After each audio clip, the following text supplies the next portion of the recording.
Welcome to the Frank Ammons Show. The Frank Ammons Show. Your number one source for entrepreneurs to learn, earn, and create wealth. A mindset. Comfort is the enemy of success. It is the killer of dreams. You are enough. It's got to include the result you want. The best parts of your life is right on the other side of hard times. When they ask you what do you do for a living, you're going to say, I do whatever it takes. You got to keep going. You got to keep fighting. I'm going to step in my moment. You started from the very beginning saying, hey, let's do this. Only it's going to serve other people as well as serve us. And now, here's your host, Frank Ammons.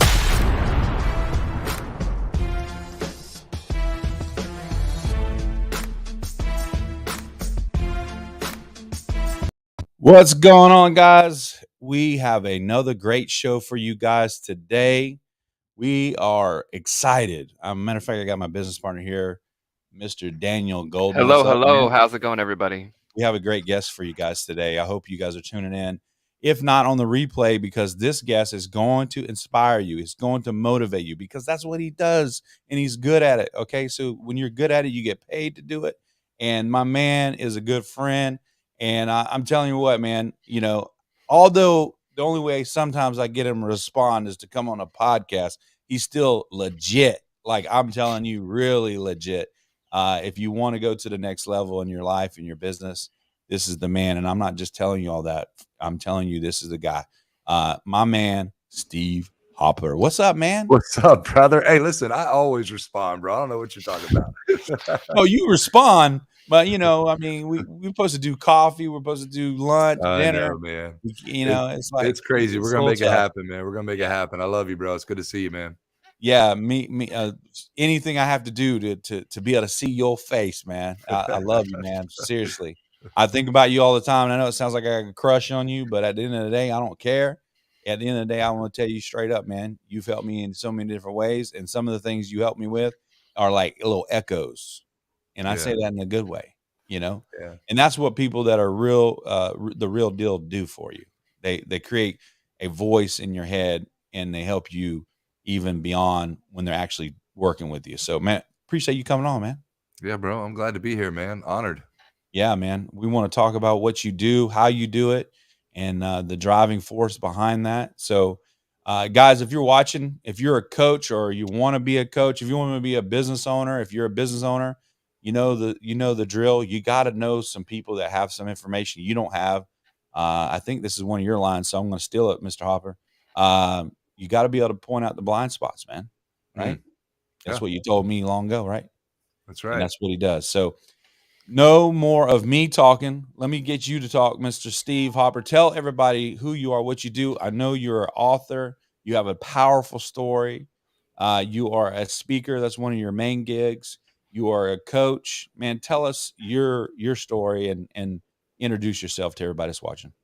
Yeah, well, again, just humbled and honored to be here with you, bro. And I know today we're talking about coaching and how to grow a coaching business, or how to why you should have a coach in your life or in your business. And you know, I'll take you back a little bit and tell you kind of how I got into this and how it all came about. And it's obviously a long story, but I'll give everybody the Reader's Digest version. You know, I grew up, wanted to play football, man. It's what I wanted to do with my life. And I was a good football player and opportunities were there. And, you know, one year, my senior year in high school, I made a split-second decision one night that literally changed the course of my life forever. Went to a high school keg party, you know, a bunch of 16, 17-year-olds doing what we had no business doing at 16 and 17 years old. And at this party, got into a fight.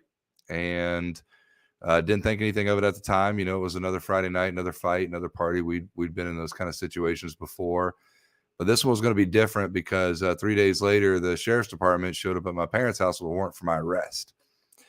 And one of the teens that I had hit during that Friday night altercation had slipped into a coma.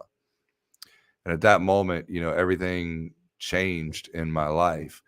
it was almost like the clock stopped ticking. Everything I'd worked for, bled for, sweated for, cried for growing up, wanted to do in my life, was in question at that point in time.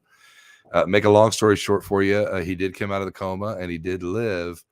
But when I speak at our high schools and middle schools, I try to impart on our youth that when you make bad choices in life, there are almost always bad consequences that come along with them. And for me, those consequences were going to be great. So at 17 years old, I was sentenced to 10 years in Florida State Prison. And nothing in life had prepared me for the world I was about to enter. I got sent to a very rough place, the gang violence, daily riots weekly, fought for my life on numerous occasions. And it was about a year into my incarceration, and it was lights out time. And there I was, in this cell, pitch black. And this night, the weight of the world just came crashing in on me. Every emotion that you could imagine: hopelessness, helplessness, fear, remorse, regret, all of the above. And I sat there in the corner of that cell that night, knees pulled to my chest, face buried in my knees, just crying like a baby, contemplating taking my own life, man. I was 1 year into a 10-year sentence, and that year had been absolute hell. I didn't think I was going to survive the next 9. And as I sat there in the corner of that cell contemplating suicide, I remembered something my grandfather had told me when I was a kid. My grandfather was a Christian, and we spent our summers up there at his place in North Florida. And he was always preaching at me during those summer visits, bro, trying to impart some wisdom on me, and I had my own agenda. I didn't want to hear none of that. And, it was always one ear and out the other. But one summer he got my attention, and he said, "Son, just promise me one thing." I said, "Yeah, Granddaddy, what is it?" He said, "Just promise me, if you're ever at your darkest moment in life and your back's against the wall and you don't feel like you have any way out, just promise me that you'll, drop to your knees and cry out for God." And, Frank, I didn't think about that again until that night in that cell. And I was there, man, darkest moment of my life. So I took my granddaddy's advice and spun around on my knees and put my face on that cold, hard, dirty concrete prison floor and cried like I never cried before. And it was a life-changing moment for me. Really, it wasn't that night on the beach when I took that swing that changed the course of my life. It was that night in that cell. Wow. So I ended up doing 7 years on that 10-year sentence. And I can tell you that after that fateful night there in the cell, I woke up the next day and I had this overwhelming feeling that my life did have purpose and meaning, and I had no idea what it was, but I knew that if I was going to get out of that place and do something with my life, I needed to develop from the inside out. So I began to eat, sleep, drink every ounce of personal development that I could get my hands on, reading business books and you name it. And, again, I just didn't know what I was going to use it for. I had no idea that, one day I would be traveling and speaking to the masses and coaching people in their businesses and consulting CEOs and et cetera. I just wanted to get better, got out of prison at the age of 24, went in at 17, got out at 24, went into sales, started applying the things that I had studied and learned, and became a top salesperson in my company. Wow. And then in 2008, the company started to make some layoffs, and I was one of them.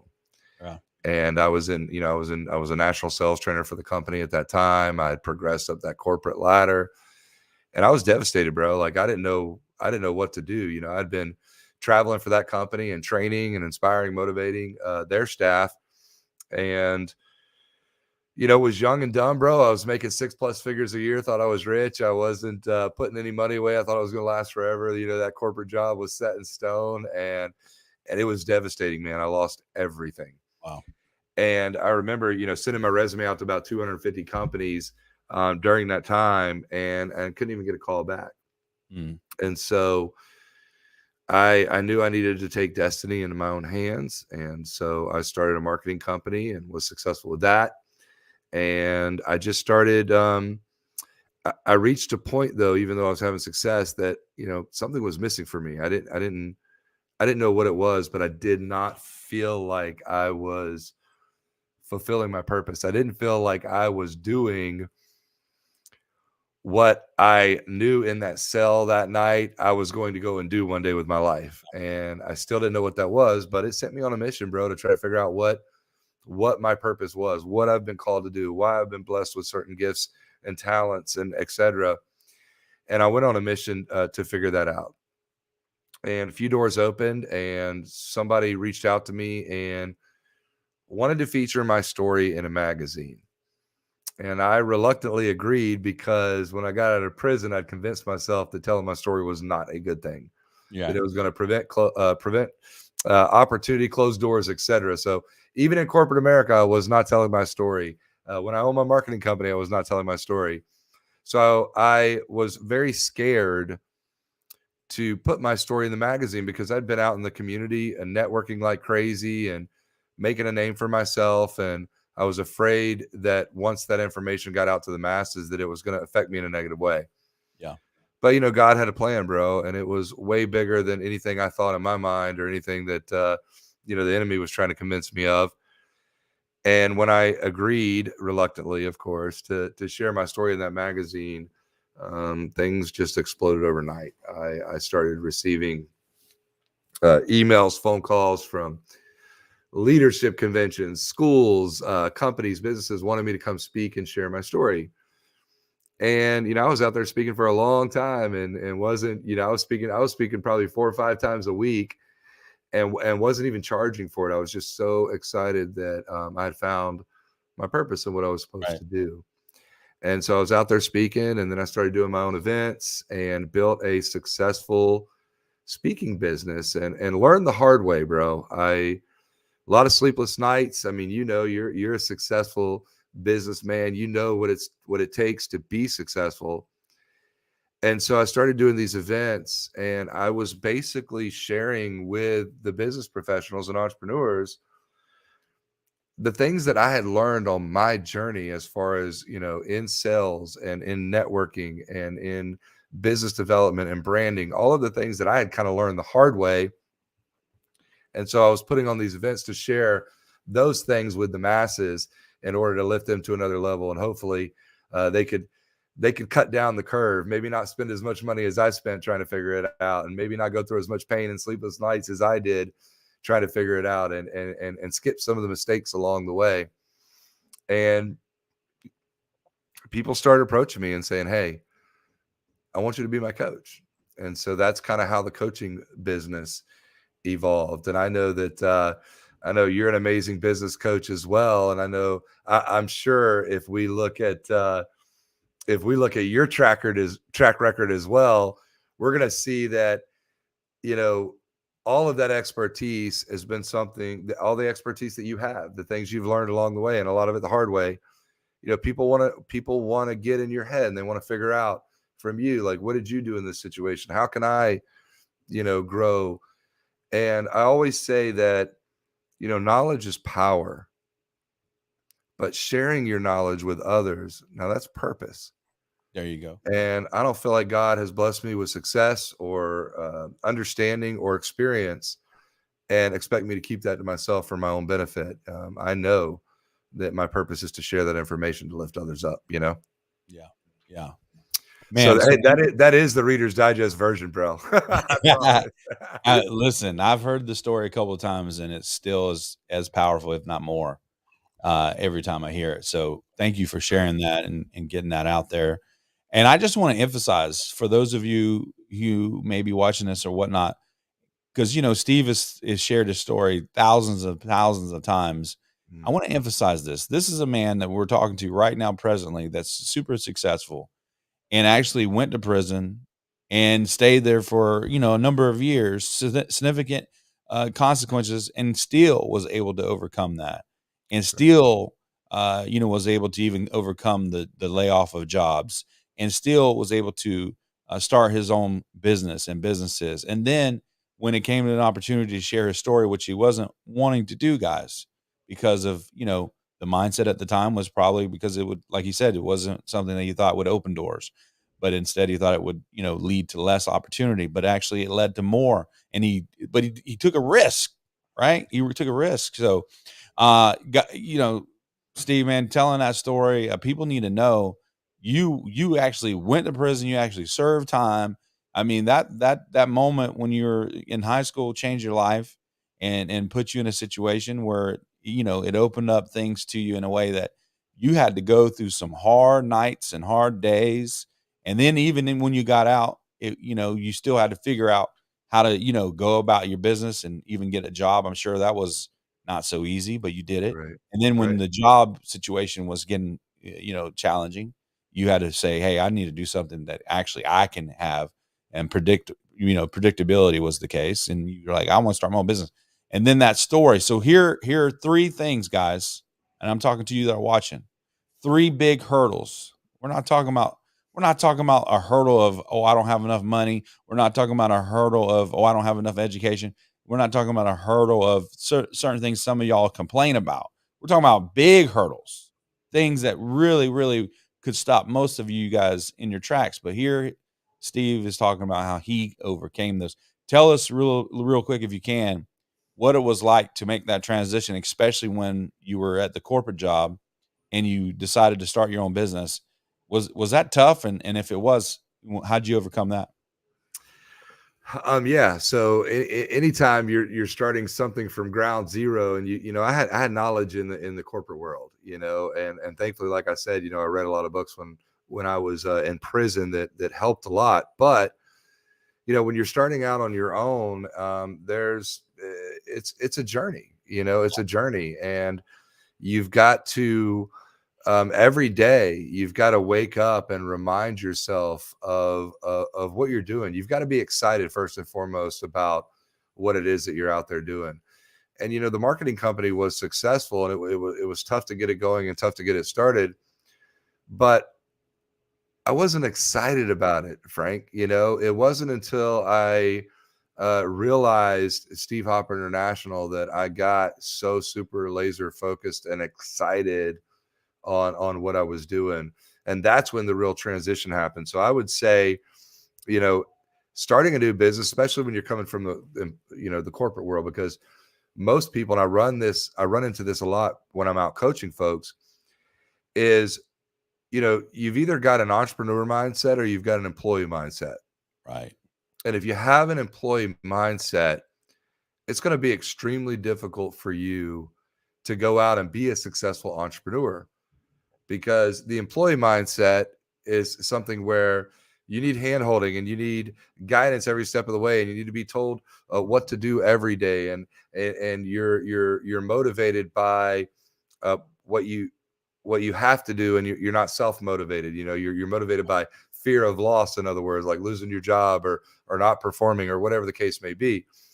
So I think it's important that if somebody is wanting to start a business or become an entrepreneur and they have that employee mindset, they've got to do some personal development, man, to change that mindset, or it's going to be a struggle. I think I was blessed, and I know you were too, to just have an entrepreneur mindset from day one. Like, even when I was in corporate America, man, I was trying to invent new things that the corporate red tape didn't have in place. Right. Because I was like, man, we could do this better, And so I was always thinking ahead of the game and thinking outside the box. Yeah. And, I would say this as well. God has to develop the dreamer before he can develop the dream. Mm. And, corporate America was a huge stepping stone for me. What I learned in corporate America helped me a lot, when it comes to sales and managing people and, relationships, etc. It also disciplined me to a certain extent as well.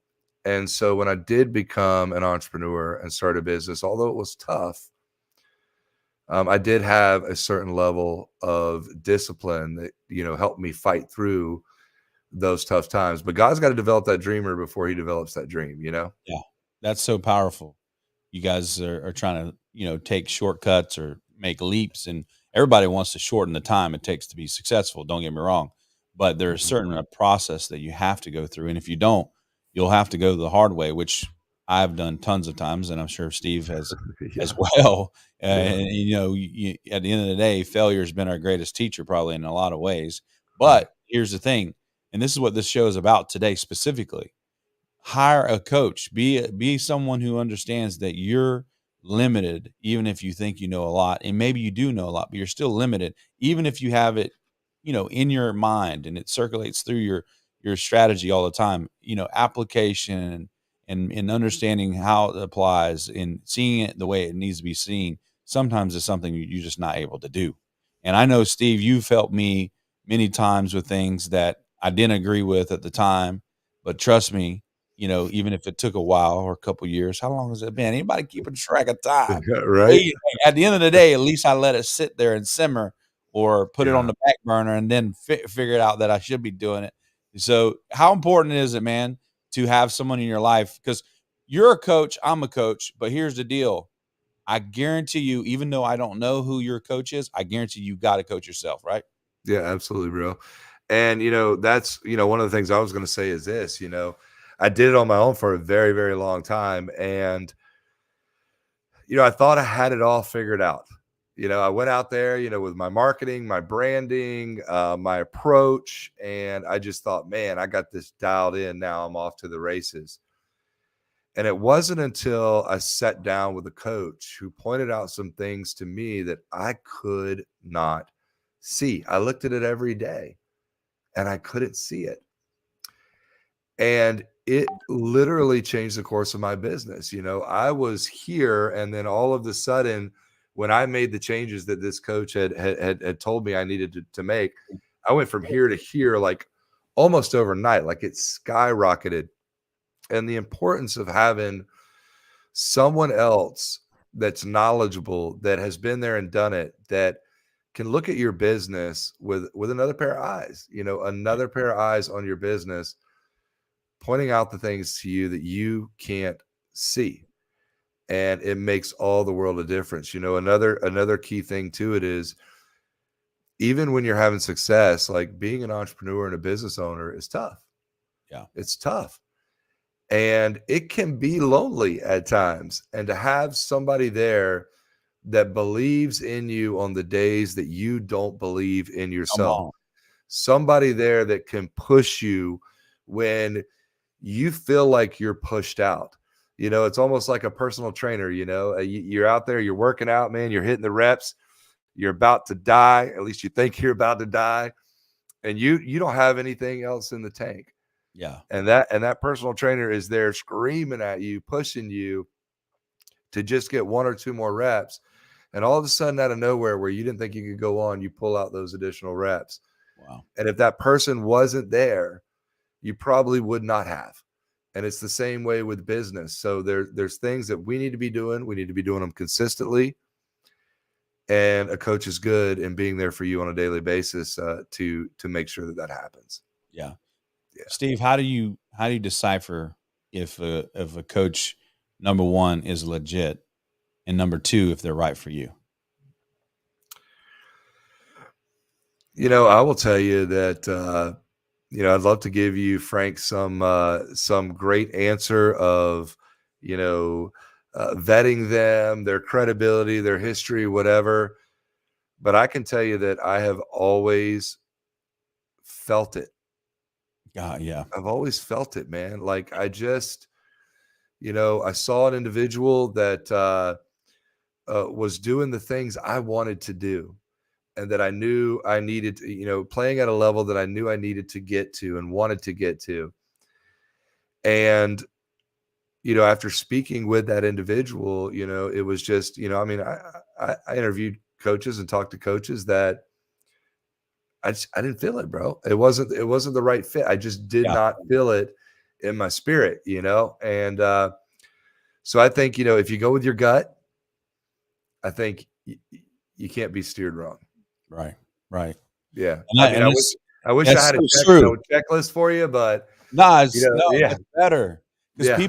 people think people need to know that. They need that confidence that, hey, the gut is the best indicator.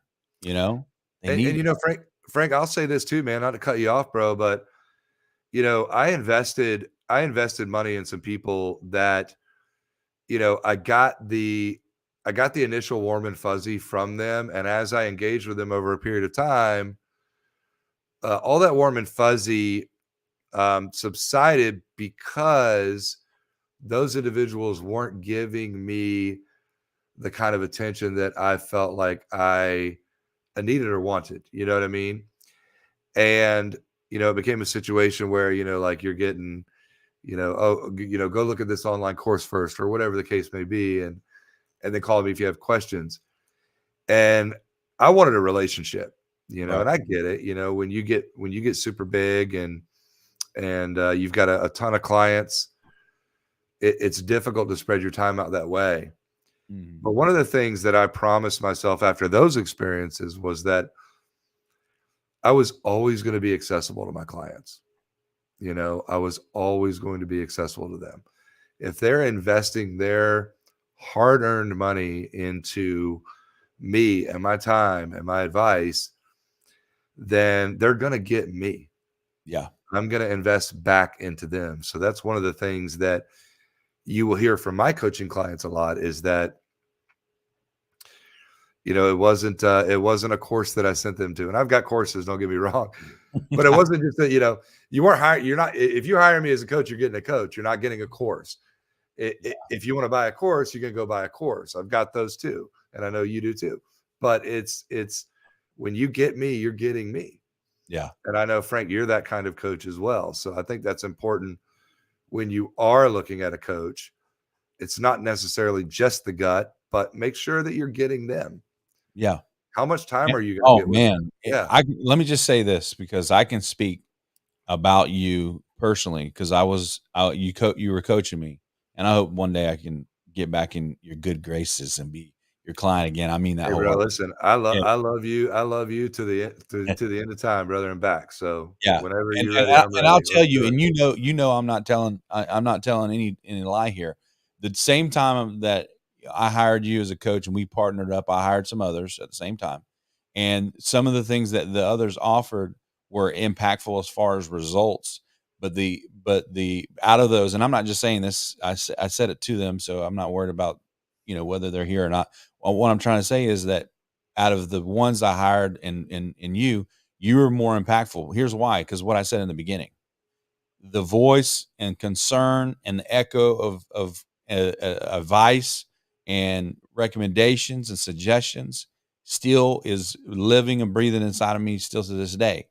And I can tell you, you talk about being there for your clients.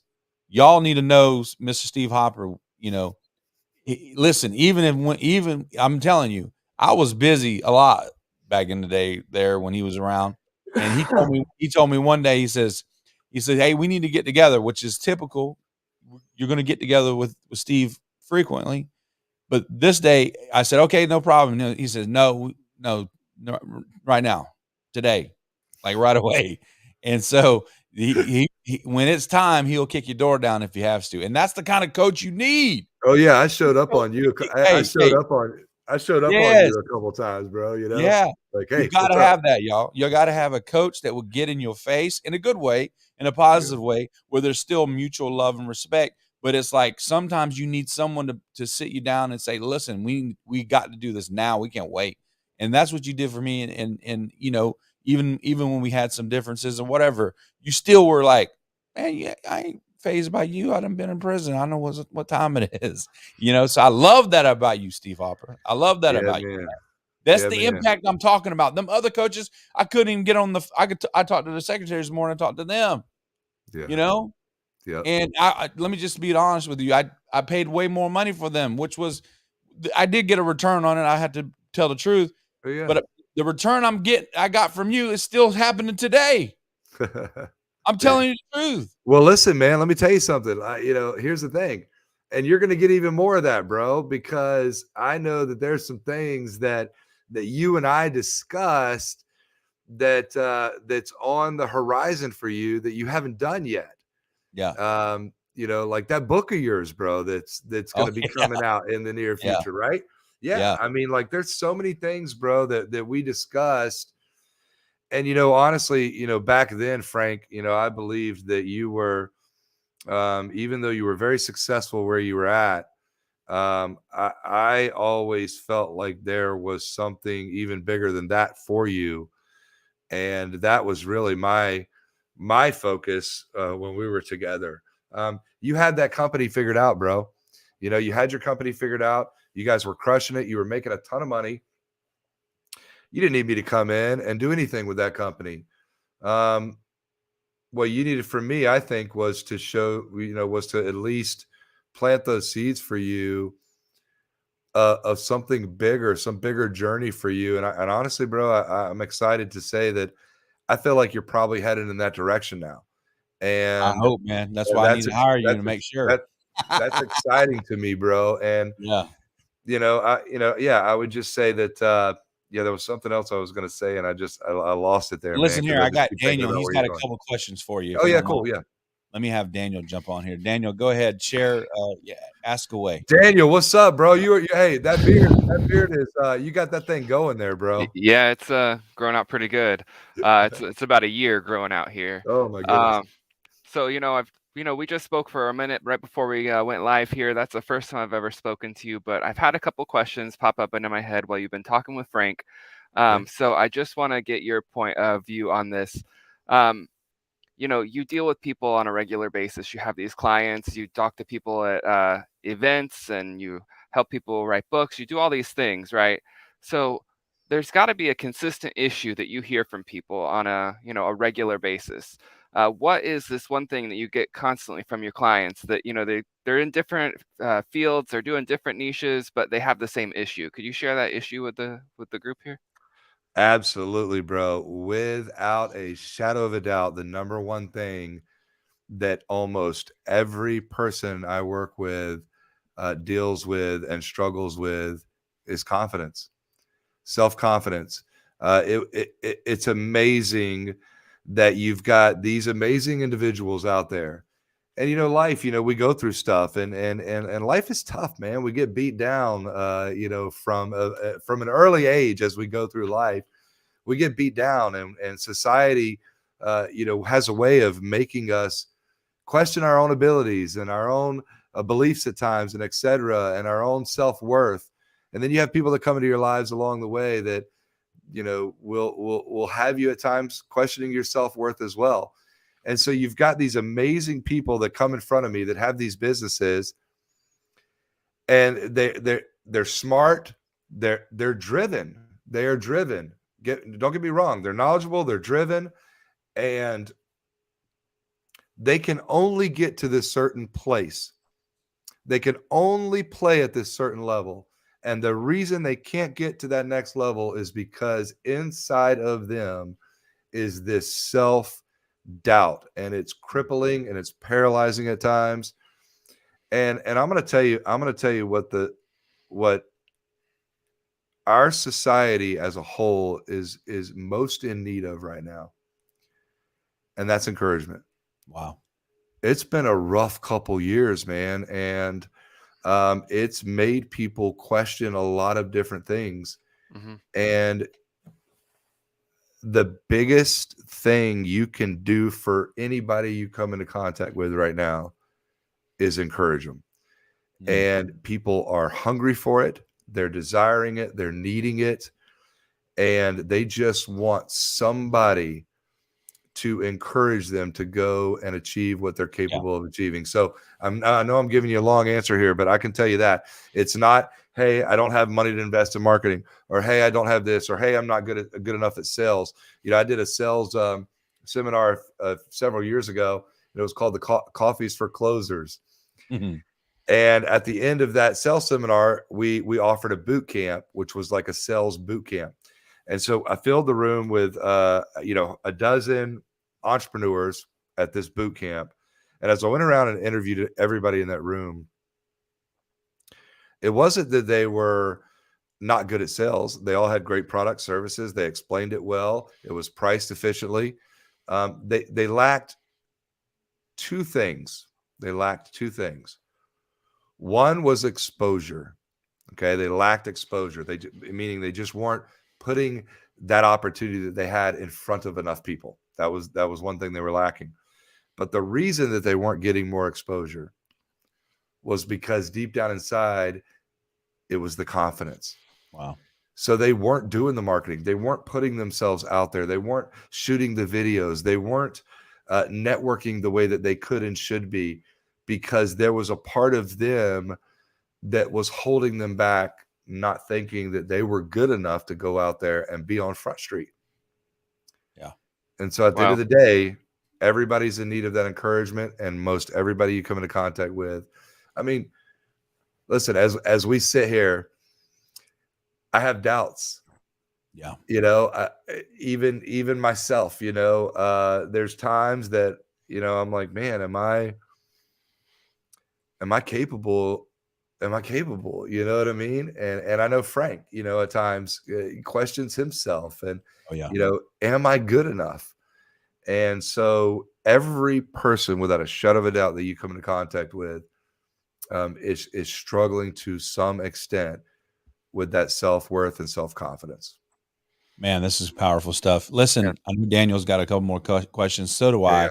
On the other side of this little bit of a commercial, I want you to, we work with a lot of coaches. What's some of the things that help coaches be successful that you do? I know you already have the answer. On the other side of this commercial, guys, we'll get that from Mr. Steve Hopper. If you're ready to take your business to the next level, increase your revenue, and get more clients, go to frankammons.com and book a game-changing call with Frank himself today. What are you waiting for? Go to frankammons.com. The next level awaits you.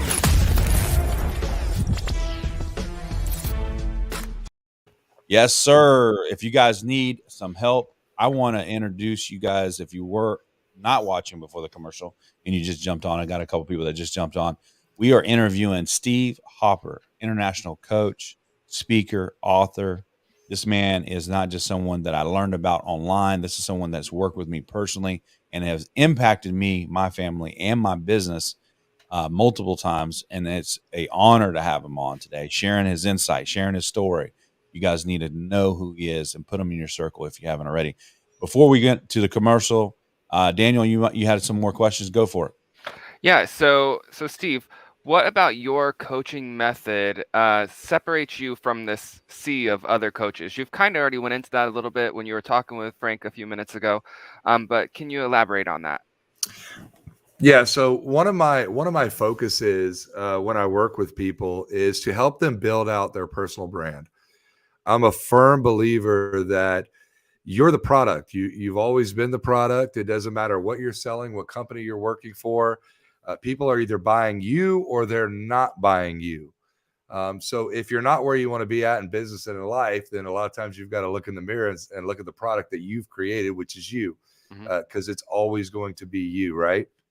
So one of the things that I work on with my clients is building out their personal brand. You know, I'll give you an example. You know, we've got people that I work with at times that are in the network marketing industry. And so they're out there and they're networking and they're marketing a specific product or a company, but they're not doing a lot of personal branding, personal marketing. So what happens is that, you know, 5 years down the road, when they decide that this opportunity is not working for them anymore and they move maybe to another company that's selling a completely different product, they've got to start over from ground zero. But if they had been personally branding themselves the entire time, then they could transition from one company to another product necessarily, and they would still have this huge following or people that had bought into their own personal brand. So some of the things that I do, of course, is, you know, write a book. One of the things that I make every single client do is become a published author. I believe that it opens a tremendous amount of doors. It creates a credibility. You know, my book, when I wasn't going to be an author, I had no intention of writing a book, and it just kept coming and it kept coming and it kept coming. People going, you know, when are you going to write a book? When are you going to write a book? And eventually I did give in and wrote that book. And I should have done it years before because it was a game changer. So I know what it did for me in my business and my life. And so every coaching client that I work with is going to write a book. If you're not willing to write a book, then we're not working together. One of the other things that I would say, as far as, I know Frankie asked the question, I don't know if this is another one of your questions or not that you're leading here with, but before the break, Frankie mentioned, you know, one of the things that I do to grow my coaching business is to do my own events. And it's a catalyst because what it does is it gives you as a coach the opportunity to fill a room full of people. and you're able to get up at the front of that room and share some knowledge and expertise with them that is going to be super beneficial for them in their business and in their life. And so it gives you this additional exposure, and it's super personal. If they're in a room with you, it's even more powerful than being on video. Just like even today, we're on video here, and there'll be some people that'll tune in, and then they'll get sidetracked, and maybe they listen to the whole thing, and maybe they don't. They should be, right? But they get sidetracked. If you have them in a room at a live event, they're not getting sidetracked. They're going to hear everything you say from start to finish, and it gives you an opportunity not only pour into them, but to show them that you are the real deal. And so that is one key way that I have grown my coaching business, to answer that question. That's awesome. Yeah. And he does great events. Some really great information. Great events. Matter of fact, Steve, I'm sure you have a training or a coaching program around that specific thing where people can learn from you how you would recommend them doing events. Yeah, I have an online course called the 6-Figure Seminar System. Okay, gotcha. Yeah. And so how can they find that? What's the website? Go to Steve Hopper speaks.com. Actually, you know what? Let me got so many websites. We've been making some changes on the site here. Let me let us know so we can we'll put it in there. Yeah. Reach it. We'll figure For that those out. of you who are watching who are coaches or going to watch this, because we're going to put this in some of our courses too, so people can learn and know who you are. Obviously, this is a man that speaks from experience. How many events do you do a year, Steve? Especially before COVID. Yeah, so we're cranking up. On average, we do six big live events per year. It's been a long couple of years, man, without being able to do live events. And so you guys are full-fledged back to doing 6 events a year? That's awesome. Bro, no. We're going to do more than that this year. Okay. So I think we have 8 on the calendar this year. And tell everybody who do you normally target for these? I know you have different special events, but you're usually targeting business owners, entrepreneurs, coaches, things like that. Yeah, business owners, entrepreneurs, coaches, aspiring speakers. Anybody that's in business is going to benefit from every single live event that we do. Even writing a book. You could be a real estate agent. You need to write a book. Right. You literally need to write a book if you're a real estate agent. It will build so much credibility for you. It'll set you apart from other real estate agents, and open doors. And so no matter what your business is, everything that we're putting out there, we do some social media events. We do, I do an event called the $100,000 Handshake, which you spoke at one year, Frank. Yeah. Love that. And it's all about networking and business development and growth.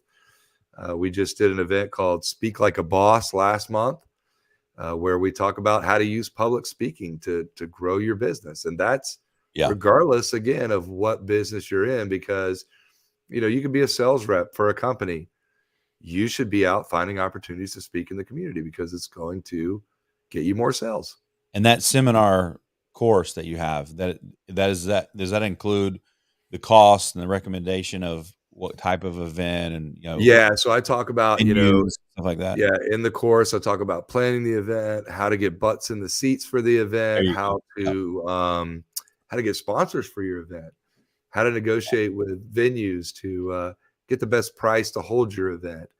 And there's some secrets in there that I've got that other event people are not doing. So those are shared in there as well. So I'm sorry, I don't have that link right off the top of my head, but we'll get it. Yeah. But just, reach out to Steve. We'll post the link or something in there in the comments after we get it. But if you guys are interested, if you're a coach, I know a lot of people that are going to watch this coaching or entrepreneurs or aspiring entrepreneurs or coaches. This guy is not speaking from theory. So many people speak from theory. This guy is doing events. When I met him, he was doing tons of events, and he's still doing tons of events. This guy sets up events from start to finish, and these are premium events, guys. We're not talking about things at a dang county fair. Okay, not that there's anything wrong with that, but we're talking about premium events, nice events, and so he knows what he's talking about. So reach out to him. Daniel, did you have any other questions you want to ask Mr. Hopper? Yeah. So, you just mentioned this event that you had a couple of weeks ago, the Speak Like a Boss, and how that this public speaking is going to help people to build their brand, achieve the things they want to achieve. Um, why is this? Why is this event thing such an important aspect of this whole thing? I know that you're saying it's really important that you have to do these events. You want to get up in front of people, but share with people here watching why it's so important for them to really do that, and how that's going to change their themselves as well as their businesses by doing so. I believe it's personal, and I believe that again, I heard this one time, and I would love to give the individual credit, and of course I'm going to go blank here, but I heard one time that high tech will never replace high touch. So obviously we want, online marketing strategies. We want video. We want to be online. We want to be on social media. We want to be using our emails to grow our business, et cetera, et cetera. But there's an element of high touch when you do a live event. And, like Frank said, obviously we're doing events on a large scale here. So when I talk about doing events, you could do a lunch and learn. You could go to a restaurant somewhere and you could, tell them, hey, we want to block out this space for a couple hours on this day. And we're going to bring in, 30 people, and we're going to encourage them to buy lunch from you guys. Are you okay with that? Of course, the restaurant's going to be like, absolutely, we're okay with that. And you can run an event that way. So it doesn't have to be this big scale, grandiose deal that you're doing in a hotel somewhere. You can build up to that if that's what you choose to do. But you can start out small. I remember the first event that I ever did when I started doing events. I had my laptop. I had a couple little speakers, the little miniature computer speakers that were popping out. So when people walked in, they heard a little bit of music. And I had an old raggedy projector that I put up on the wall. I didn't even have a projector screen yet. And got in there and did that event. But, it didn't matter how fancy it was. I had the opportunity in person with those folks to go over and stand next to them and ask them questions and engage with them and answer their questions and so on and so forth. So there was a personal connection there that you can't really get in a whole lot of other avenues. So the reason I suggest doing live events is because that's what you get. You get an opportunity to engage with people, interact with people in a way that you can't necessarily do all the time online. Awesome. I'm pulled up over here on stevehopperspeaks.com, and I'm seeing your little promotional video that's scrolling when you first land on that page, and it's showing a great, showing of all the different, or several of the different events that you've recently hosted. I'm sure, I've seen things where you have smaller table settings like you're talking about, and then large events with huge numbers of people there. So, if our viewers want to check that out and see kind of an example of what you're speaking of, it's just right there at the top of the page.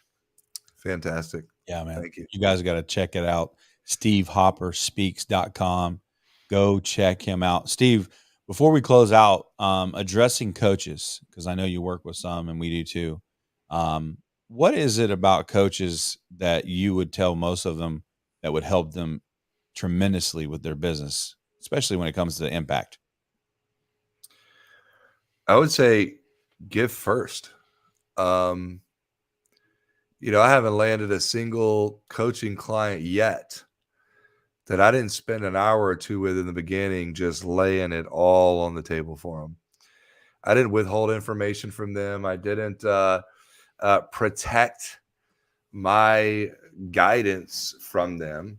I gave them what I could give them in the time that I had with them. And almost every single time it resulted in them saying, you know what, I want to move forward. I'll make it happen. I'll figure out the money. I'll do what I got to do, because I gave first. Right. And I feel like a lot of coaches don't do that. They'll interview a customer or a potential customer or potential client, and they'll say, all right, well, this is what it's going to cost to coach, with you. And yeah, it's not the right approach. So I would say give first. Yeah. I mean, you sit down with somebody, they're obviously coming to you because they have a need. Figure out what that need is and try to address that need before you ever send them an invoice, a quote, anything. Try to address that need immediately, and it's going to develop the relationship right off the bat. When you can give first before you ever even talk about money with them. Right. It's going to make them realize right off the bat that you're somebody they want to be with. So give first, guys. You guys have heard it here, man. Like we've said that many times. So that's just confirmation. You give first, serve first. Those are the type of things that you do, man. Powerful stuff, man. Hey, when's your next event? March 25th, man. We're going to do a social media event. We are finalizing all the marketing material for that right now. So that'll be up very, very soon within the next. Now, is that going to be online when you say social media, or about social media? No. It's going to be about social media. Gotcha. We're going to be live and in person, man. Gotcha. Live and in person, loving on people. Yeah. We're not letting this COVID thing keep us from going out and loving on people, man. That's right. That's good. So get with Steve Hopper. If you need a great coach, someone who's going to be in your face, even kick your door down if he's got to. I know personally he will. Get with him, man. I mean, look. You can always tell someone who really is dedicated to going to the next level when they have more than one coach. Sometimes you got to have more than one coach. I mean, anybody who's ever been on a successful team has an offensive coach, a defensive coach, has a mindset coach, has a business. You got to have several coaches. So, get you a coach. You don't have to hire us if you don't hire Steve. And if you don't hire Steve, you better find somebody that's better, because there's not many people that are better. I can tell you straight up. And I've hired a ton of them and wasted some money. Okay. Yeah. Just donated. That's all I did. Donated. I helped their kids buy some Christmas stuff or something. I don't know what happened, but I didn't get nothing out of it. So, but I can tell you firsthand, hire a coach.